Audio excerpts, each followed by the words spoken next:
వేరే జన్మలో మీకు నారాయణుడు భర్త అగును అని చెప్పాడంట. కానీ నాకు ప్రణామము చేయక రూప సౌభాగ్య మత్సరముతో మీరడిగిరి కనుక త్వరలో వియోగము కూడా కలుగును. అంటే పెళ్ళైతే అవుతుంది మీకు నారాయణుడితోటి, కానీ తొందరగా విడిపోతారు కూడా. చోరులచే ఎత్తుకొని పోబడి మీరు వేశ్యలయ్యెదరు అని నారదుడు చెప్పాడు. ఎవరైతే ఈ వేశ్య వృత్తిలోకి వస్తారో ఫస్ట్ తనతో మొదలు పెట్టాల్సింది ఈ పనులన్నీ బ్రాహ్మణుడే అని చెప్తున్నారు సార్. Okay, right. బ్రాహ్మణుడితోటి ప్రతి ఆదివారం 13 నెలల పాటు ఈమె ఇంకా ఈ రతి క్రీడలు అనేది చేయాలి. స్త్రీని ప్రదానం చేసుకుంటావు, పెళ్లి చేసుకుంటావు, కానీ ఇంకొకటి వచ్చి ఆమెతో జంపింగ్ జపాంగ్ చేస్తాడు అని అంటున్నాడు. ఎందుకని? నా ఆజ్ఞలను ఉల్లంఘిస్తే.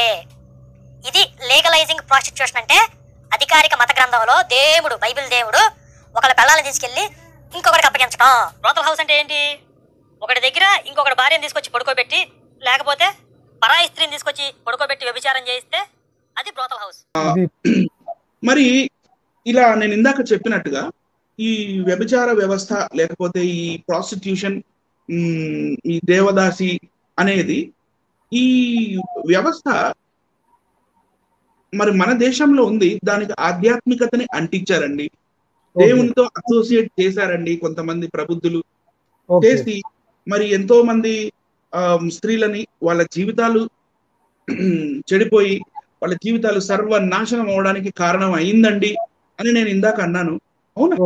ఇట్లా వ్యభిచారానికి ఆధ్యాత్మికతకి ఏం కనెక్షన్ ఉంది అన్నప్పుడు నేను ఇట్లా రీసెర్చ్ చేసే ఒక టైంలో శ్రీ పద్మ మహాపురాణం సృష్టి ఖండం,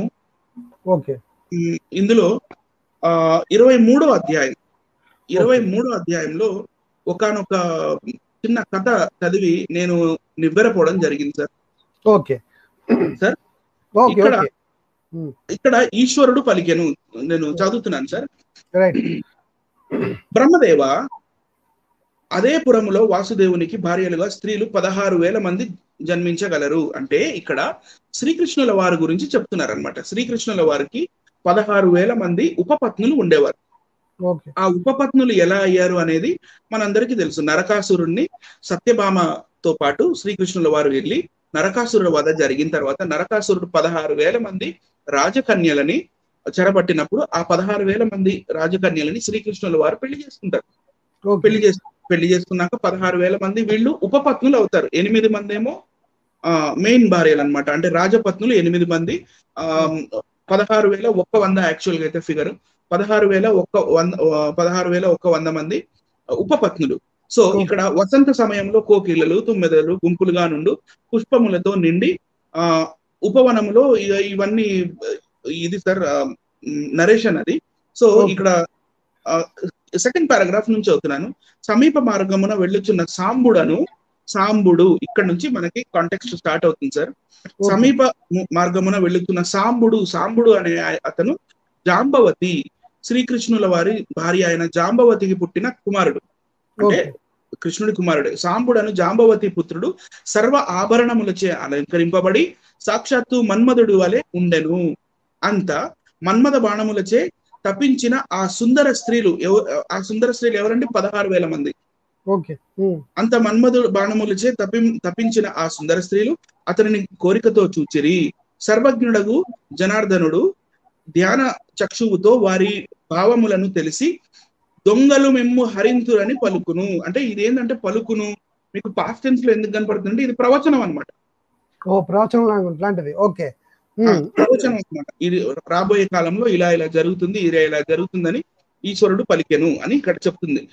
రైట్ సార్. దొంగలు మిమ్ము హరింతురని పలుకును. సరే, తర్వాత శాపము వలన దుఃఖితులైన వారు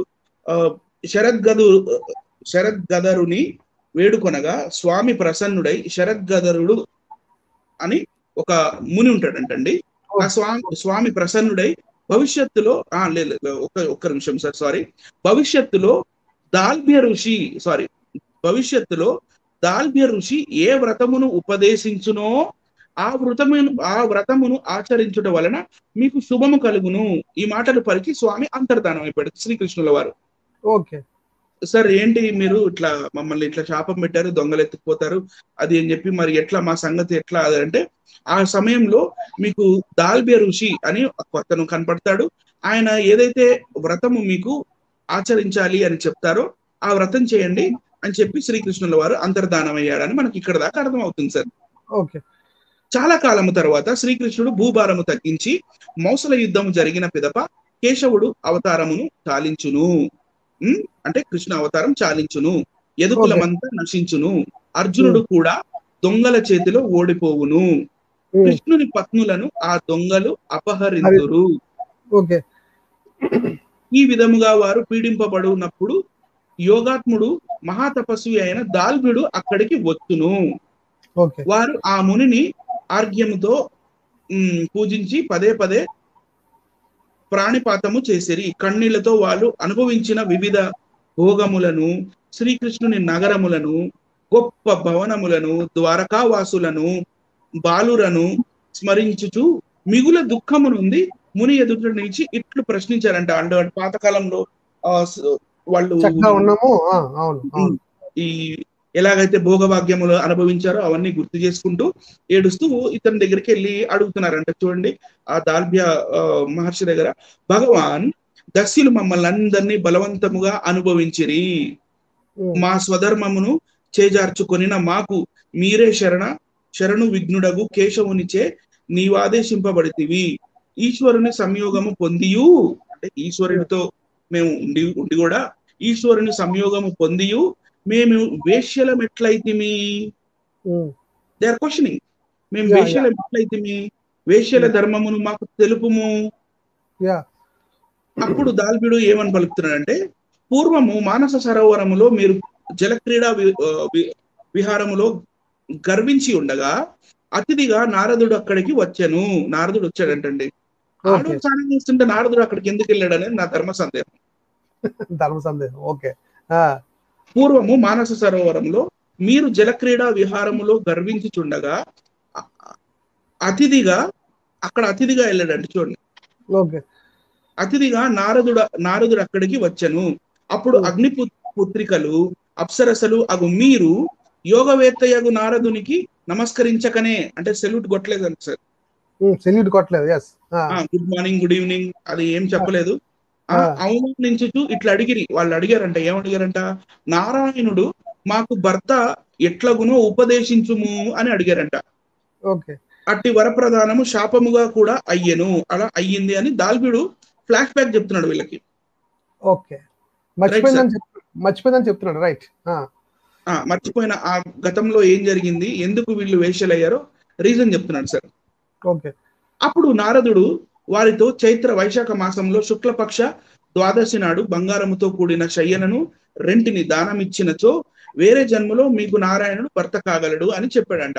సో వాళ్ళు ఆ జన్మలో ఇంకా ఏదో 2 బంగారు శయ్యలు, అంటే బంగారు గోల్డెన్ బెడ్స్, బంగారు బెడ్స్ మన ఇక్కడ చెక్కతో చేపించుకోవాలంటేనే చాలా కాస్ట్లీ పడుతుంది మనకి. బంగారంతో కూడిన శయ్యలను రొంటిని దానం ఇచ్చినచో వేరే జన్మలో మీకు నారాయణుడు భర్త అగును అని చెప్పాడంట. కానీ నాకు ప్రణామము చేయక రూప సౌభాగ్య మత్సరముతో మీరు అడిగిరి కనుక త్వరలో వియోగము కూడా కలుగును. అంటే పెళ్ళైతే అవుతుంది మీకు నారాయణుడితోటి, కానీ తొందరగా విడిపోతారు కూడా. చోరులచే ఎత్తుకొని పోబడి మీరు వేశ్యలయ్యేదరు అని నారదుడు చెప్పాడట. ఎందుకు గుడ్ మార్నింగ్ చెప్పలేదు? ఈ విధంగా నారదుని విష్ణుదేవుని శాపము చేత, ఇద్దరిది, నారదుని విష్ణుదేవుని శాపము చేత కామమోహితులైన మీరంతా వేశ్యలైతిరి. ఇక నేను ఇప్పుడు చెప్పబోవు దానిని వినుడు. ఇది చాలా ఇంపార్టెంట్ సార్. ఇక నేను ఇప్పుడు చెప్పబోవు దాన్ని వినుడు. పూర్వము దైవాసుర యుద్ధంలో 100 కొలది దానవులు, అసురులు, దేవతలు చేతిలో మరణించిరి. అంటే ఈ కథ మొత్తం చదివే అవసరం లేదు సార్. ఈ కథ ఏంటంటే ఇక్కడ ఏం చెప్తున్నా అంటే, పూర్వము దేవతలకి ఇంకా రాక్షసులకి ఎప్పుడైతే యుద్ధం అయిందో అప్పుడు రాక్షసులు అందరూ చనిపోయిన తర్వాత రాక్షసుల భార్యలందరూ కూడా వైశ్యులే అయ్యారు. కానీ వాళ్ళకి మోక్షం దొరకాలి, వాళ్ళు కూడా చనిపోయిన తర్వాత దేవునిలోకి వెళ్ళిపోవాలి అని అంటే ఏం చేయాలో ఒక వ్రతం చెప్పాడంట. అదే వ్రతం నేను మీకు ఇప్పుడు చెప్తాను అని చెప్పి చెప్తున్నాడు సార్. నెక్స్ట్ పేజ్ పెట్టనా సార్? ఇది ఇంగ్లీష్ వచ్చింది. ఇదే మనకి పద్మపురాణం సృష్టిఖండం. మీరు మనం ఇంగ్లీష్ లో కూడా అంటే చూపిద్దాము. వీళ్ళు ఏమంటున్నారంటే శ్లోకాలు లేవండి, అబ్బాయి మేము నమ్మవండి, లేకపోతే ఈ బుక్స్ ఇది మీరే రాసుకొని ఏదో టైప్ చేసి రాసేసి మీరు ఫోటోలు తీసి మాకు చూపిస్తున్నారు, మేము నమ్మమంటారు. సో కాబట్టి ఇది మోతీలాల్ బనారసీదాస్ పబ్లికేషన్స్ వారి పద్మపురాణం పార్ట్ 1. ఇది పార్ట్ 1 అంటే సృష్టిఖండం సార్. దీన్ని ట్రాన్స్లేషన్ చేసింది డాక్టర్ ఎన్ఏ దేశ్ పాండే గారు. Right sir. నెక్స్ట్ చూద్దాం సార్. Okay, chapter 23. ఒక్క సెకండ్ సార్, 1 సెకండ్ సార్.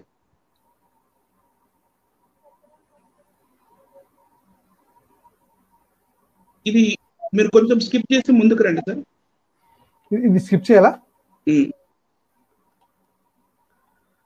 చూడండి, ఇదా స్కిప్ చేయండి సార్. నెక్స్ట్ రండి. నెక్స్ట్ ఇక్కడ నుంచి వద్దాం సార్. అది మిస్పోస్ట్ అయింది అక్కడ. Okay, right sir. సో ఇలా చేశారు కాబట్టి మీరు కూడా మీకు ఒక ఇది చెప్తున్నాను, ఏంటి మన ఒక వ్రతం చెప్తున్నాను, ఇలా చెయ్యండి అని చెప్తున్నారు. చూడండి సార్. ఫస్ట్ అంటే వీళ్ళు నమస్కరించాలండి సార్. ఎవరైతే వ్యభిచారంలోకి దిగారో వాళ్ళంట నమస్కరించాలంట. చూడండి ఎలా శివునకు, శాంతునకు, చాంపాకు, షదారునకు, గదికి, పీత వస్తునకు, శంఖ చక్ర గదాదునకు నా నమస్కారము, నారాయణకు, కామదేవులకు నా నమస్కారము, శాంతికి, ప్రీతికి, రతికి, శ్రీకి, పుష్టికి, తుష్టికి, ఇవన్నీ ఇట్లా నమస్కారం అని చెప్పి వాళ్ళ రథం ఇక్కడ నుంచి స్టార్ట్ అవుతుంది. ఈ విధంగా మన్మథ రూపమునున్న గోవిందుని గంధమాల్యములతో, ధూపములతో, నైవేద్యములతో పూజించవలెను. Right sir. అటుపై ధర్మజ్ఞుడు ఫస్ట్ ఆఫ్ ఆల్ పూజ చేయమన్నారు. తర్వాత అటుపై ధర్మజ్ఞుడు వేదవేత్తయగు బ్రాహ్మణుని ఆహ్వానించి గంధ పుష్పాలతో పూజించవలను. మాధవ ప్రీతాం అని ఘృతపాత్రతో బియ్యమును అతనికి దానమియ్యవలను. అతనికి ఇష్టమగు ఆహారము సమర్పించి రతి కొరకితను, వింటున్నారా సార్? విన్నా. ఆహారము సమర్పించి రతి కొరకితను కామదేవుడే అని మనసులో భావించవలను. అతనికి ఇష్టమైన దానిని ఆ స్త్రీ ఆచరించవలను. Okay, next sir. ఇది వ్రతం. నవ్వుచూ భాషించుచున్న ఆ స్త్రీ సర్వభావముల తనను అర్పించుకొనవలను. ఇట్లు ఆదిత్యవారమున. ఆదిత్యవారం అంటే ఏంటంటే ఆదిత్యుడు అంటే ఆది, ఫస్ట్ దేవుడు సూర్యుడు. ఆదిత్యుడు అంటే సూర్యుడు అంటే సన్ వారము అంటే సండే. ఆదిత్యవారమున అంటే ఆదివారం రోజున దీనినంతయు చక్కగా ఆచరించవలెను. అలా చేసి 13 నెలలు బియ్యము దానమిచ్చి 13వ నెల రాగా ఆ స్త్రీ బ్రాహ్మణునికి అన్ని సౌకర్యములతో నున్న శయ్యను దానమియ్యవలను. ఆ శయ్య, తలగడ, వస్త్రములు మొదలగు వానితో ఉండవలను. దీపము, పాదకులు, గొడుగు ఇవన్నీ గిఫ్ట్లు ఇవ్వాలంటే సార్. బ్రాహ్మణుడి అతని భార్యతో సహా బంగారు ఆభరణలతో అలంకరించి అతనికి దానం ఇవ్వలను. రతీదేవితో కామదేవుని కుందమును కలిగి ఉండునట్లు చేయవలను. పాలిచ్చు కామధేను మంత్రముతో ఇట్లా అన్ని దానాలు ఇచ్చేస్తూ నెక్స్ట్ దాంట్లోకి వెళ్దాం సార్. బ్రాహ్మణోత్తముడు ఆ బంగారు దేవ ప్రతిమను దానము తీసుకోవాలను. సరే, దానం తీసుకున్నాడు సార్. అటుపై కింద లైన్ లో చూడండి సార్. అటుపై బ్రాహ్మణునికి ప్రదక్షిణం చేసి వీడుకోలు పలికెను.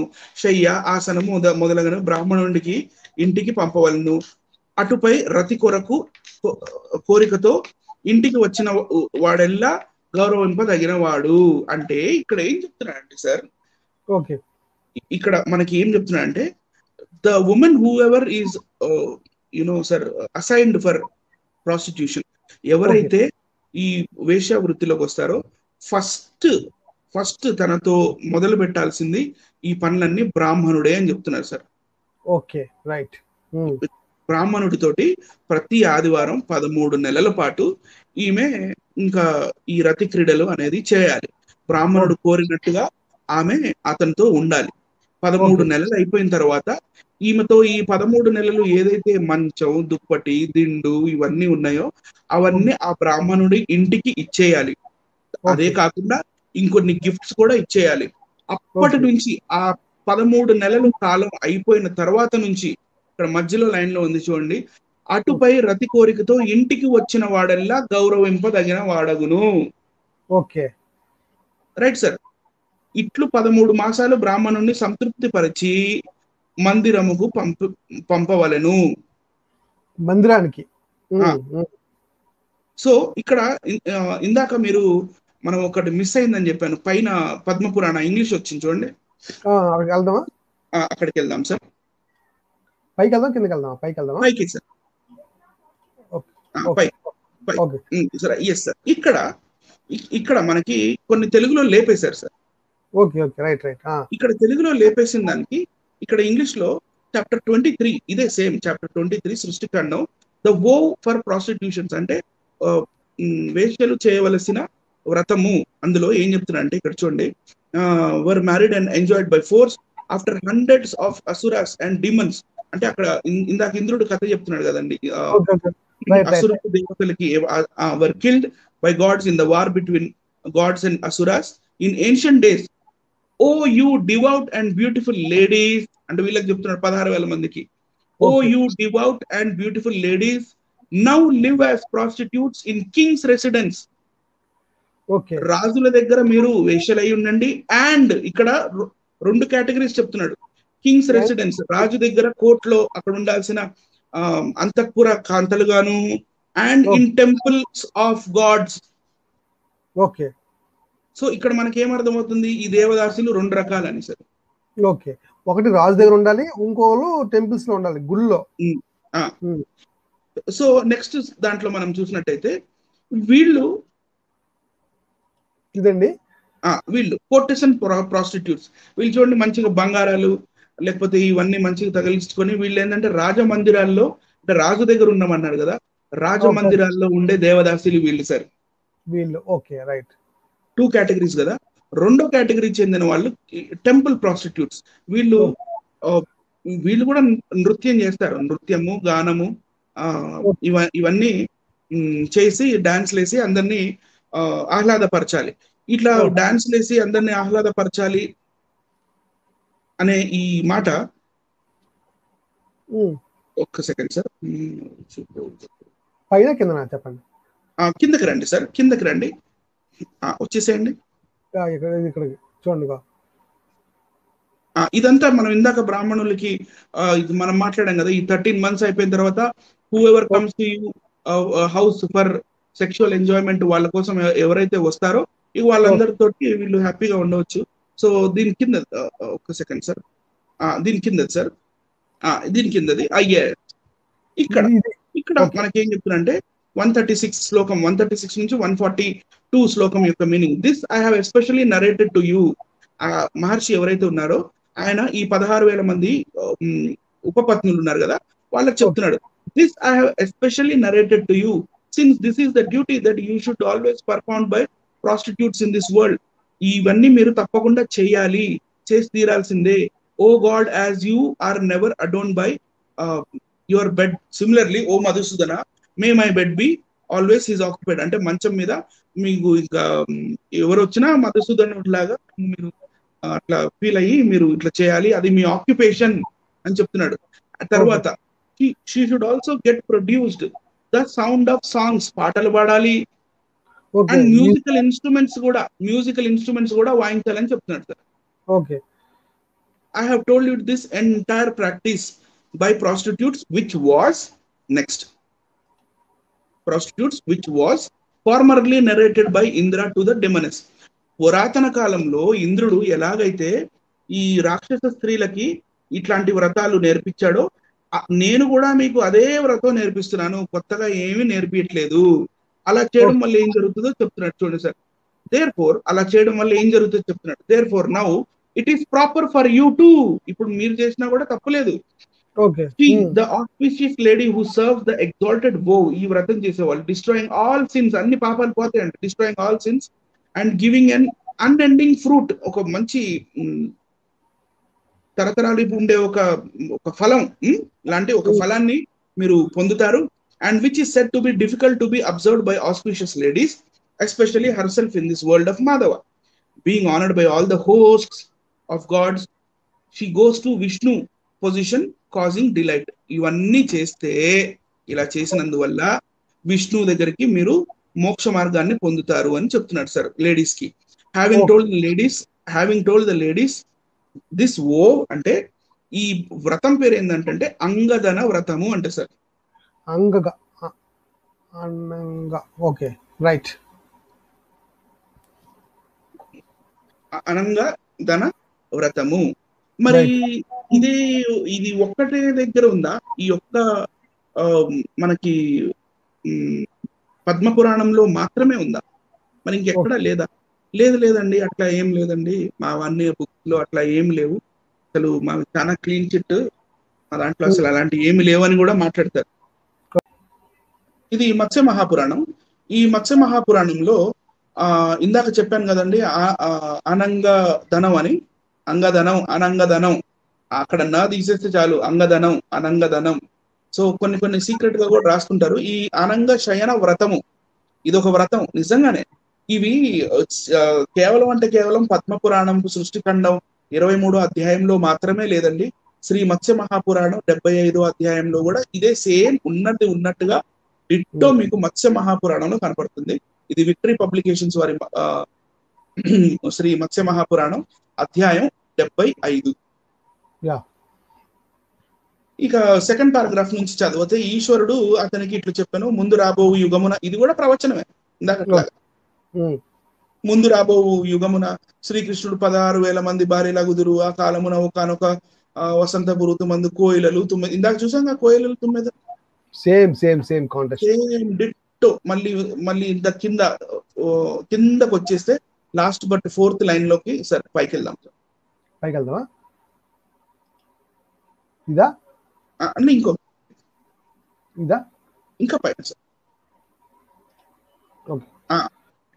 ఇందులోనే లాస్ట్ బట్ 4th లైన్, అతనిని శ్రీకృష్ణ పత్తులందరూ మన్మథ బాణ తాపముచే వాంఛాపూర్వకంగా చూతురు అంటే సాంబుడిని, వారి మనసులందరూ కామమధికమలు అగుటను భగవానుడు జ్ఞాననేత్రములతో చూచి, నేను లేని నోటు మీకు కామము చే ఇట్లు ఆచరించి తిరిగి కావున మేము దోపిడిగాండ్రు హరింతురు అని శపించాడు. సేమ్.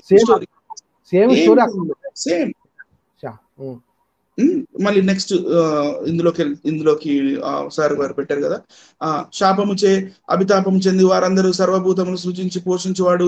మళ్ళీ సేమ్ ఇట్లానే వాళ్ళు, అయ్యా మరి మమ్మల్ని ఇట్లా ఏం చేస్తా, ఇట్లా చేయకు అన్నట్టు. మళ్ళీ ఇదే ఫస్ట్ పారాగ్రాఫ్ 4th లైన్ లో, ఇక ముందు దాల్బ్యుడు అను బ్రాహ్మణుడు మీకు ప్రీతికరమగు వ్రతమును దేనిని ఉపదేశించునో దానిని ఆచరించుడు, అది మిమ్ములను మీ దాసితనము నుండి తరింపజేయగలుగును అని ప్రీతితో భగవానుడు వారికి ఉపదేశించి వారిని విడిచి అంతర్ధానం అయిపోయాను. ఇందాక కూడా అలాగే సేమ్ కదా, సేమ్. మళ్ళీ నెక్స్ట్ దాంట్లోకి వెళ్దాం. Next page. అర్జునుని జయించి దోపిడిగాండ్రు కృష్ణపత్రులను అపహరించి దాసితత్వం పాలు పొందురు. వారు దుఃఖము చేత దురదృష్టము చేత సంతాపం చెంది సముద్ర తీరమున ఉండగా యోగాత్ముడగు దాల్బ్యుడు మహాతపస్వి అచ్చటకు వచ్చును. వారతని ఆర్ఘ్య పాదములలో పూజించి పునర్నమస్కారములు అంటే మళ్ళీ మాటికి నమస్కారాలు అర్పించారంట. బాష్ప అంటే ఏడుస్తూ కన్నులతో వారనేక విధములుగా ఏడ్చుచు దివ్య భోగములను దివ్య గంధాలను, అది అప్పుడు మేము అక్కడ ఇట్లా ఉన్నాం అయ్యా, మాకు ఇప్పుడు ఇట్లా అయింది అని చెప్పుకున్నారు. నెక్స్ట్ సార్, సేమ్ ఏం చేంజ్ ఉండదు సార్. మళ్ళీ మొత్తం చదువు వినిపించేది నాకు తెలిసి అవసరం లేదండి, కాకపోతే అక్కడక్కడ హైలైట్స్ మీకు చదివి వినిపిస్తాను. ఇట్లు మన్మదాత్ముడు, మహాత్ముడు కాదు మన్మదాత్ముడు, ఇట్లు మన్మదాత్మకుడు ఈశ్వరుడుగా గోవిందుని గంధమాల్య ధూపదీప నైవేద్యములతో ఈ స్త్రీలు పూజింపవలను. తరువాత ఆమె ధర్మజ్ఞుడు వేద పారంగతుడు అంగవైకల్యము లేనివాడు నాకు బ్రాహ్మణుని పిలిచి గంధ దీపార్చములతో అతనిని పూజించి కుంచెడు మంచి రాజనాలవరి బియ్యమును, రాజనాల వరి బియ్యం అంటే దాని స్పెసిఫికేషన్ కూడా చెప్తున్నారు సార్ అక్కడ. అంటే సోనా మసూరి రైసా, వరి బియ్యం, ఓకే. సోనా మసూరి రైస్ ఇవ్వాలా, లేకపోతే బాస్మతి రైస్ ఇవ్వాలా, కర్నూలు రైస్ ఇవ్వాలా కూడా చెప్తున్నాడు ఇక్కడ. ఓకే. రాజనాల వరి బియ్యమును నేతితోడి పాత్రను మన్మథ ప్రియతాం అనేడు మంత్రముతో దానము చేసి ఈ పదార్థము మీ యథేష్ట భోజనమునకు సరిపోవుగాక అని భక్తితో పలుకువలను. రతీదేవికి ఆనందము కలిగించు మన్మధుడే ఈ బ్రాహ్మణుడని. విన్నారా సార్? విన్నా. ఆ లైన్ చూసారా? రతీదేవికి ఆనందము కలిగించు మన్మధుడే ఈ బ్రాహ్మణుడని భావన చేయుచు ఈ విలాసిని ఆ విప్రుని మనస్సునకు ప్రీతికరముగా అతడు కోరినట్లు సర్వభావముతో ఆత్మార్పణముచే నృత్య డాన్స్, గానాది అంటే సాంగ్స్, విలాసములతో అతనిని సంతోష పెట్టవలయును. ఇట్లు ప్రతి ఆదివారము, అక్కడేమో ఆదిత్య వారం అన్నాడు కదా, ఇక్కడ ఆదివారం డైరెక్ట్ గా ఉంది. ఇట్లు ప్రతి ఆదివారమును 13 మాసములు విడువక వ్రతము. ఇది వ్రతం ఎట్లయితే సార్ నాకు అర్థం కాదు. అంటే ఎన్నో రథాలు అలవాటు చేస్తే ఈ రథం కూడా వాళ్ళకి అలవాటు చేశారు అనమాట. అది ఆ రథం అనేది ఒక మాయ అనమాట. లెక్కను చూస్తే రథం అనేది ఒక మాయ. అది 13వ మాసమున బ్రాహ్మణ దంపతులకు మళ్ళీ అట్లనే గోవులు అవి ఇవి బంగారం ఇవన్నీ శయ్య ఇవన్నీ ఇచ్చేసుకోవాలి. మళ్ళీ నెక్స్ట్ పేజ్ లోకి వెళ్దాం సార్.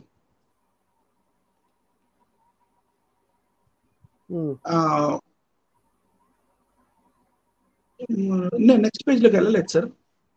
వెళ్ళి నెక్స్ట్ పేజ్కి వెళ్ళా ఒకసారి పైకి. అంటే నా వీడియో స్టక్ అయింది సార్. ఒక్క 2 minutes ఆగండి సార్.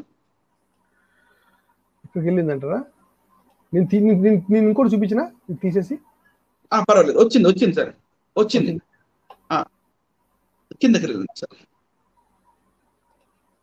ఇదేనా? రైట్ ఇదే సార్.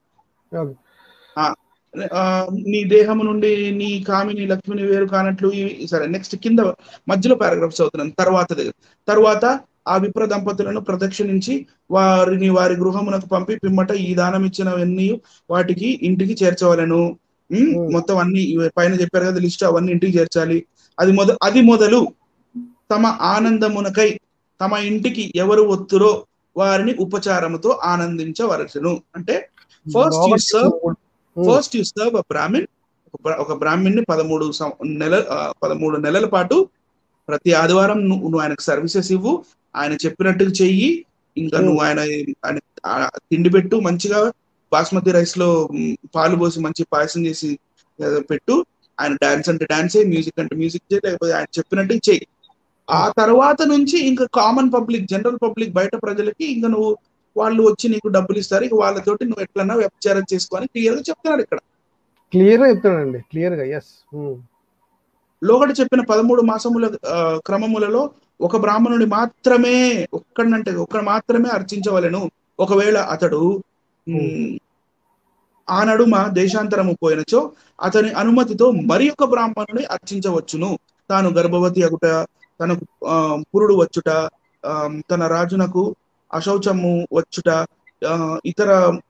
ఇతర ములగు దైవిక హేతువులు, మానుషములై హేతువులు, గ్రహణములు ఇవన్నీ ఏమన్నా వచ్చినా కూడా ఏమని చెప్తున్నా అంటే, విఘ్నం వస్తే 8 months ఒకరితోటి, 5 months ఒకరితోటి వచ్చేటట్టుగా మెజర్మెంట్ తీసుకొని అలా మొత్తం 15 నెలలు 13 నెలలు లెక్కించుకోవాలి అని చెప్తున్నాడు సార్. ఇక్కడ 8+5 ఇచ్చాడు చూడండి. లెక్క కూడా పెట్టారు. మొత్తం 13 మాసము అగునట్లు కొన్ని సంవత్సరముల పాటు ఈ వ్రతము ఆమె చేయవలయును. ఏ విఘ్నము వచ్చినను బ్రాహ్మణుని మన్మథ దేవునిగా యథాశక్తిగా అర్చించుచునే ఉండవలెను. ఇంకొకటి అప్పగించడం. బ్రోతల్ హౌస్ అంటే ఏంటి? ఒకటి దగ్గర ఇంకొకటి భార్యను తీసుకొచ్చి పడుకోబెట్టి, లేకపోతే పరాయి స్త్రీని తీసుకొచ్చి పడుకోబెట్టి వ్యభిచారం చేయిస్తే అది బ్రోతల్ హౌస్.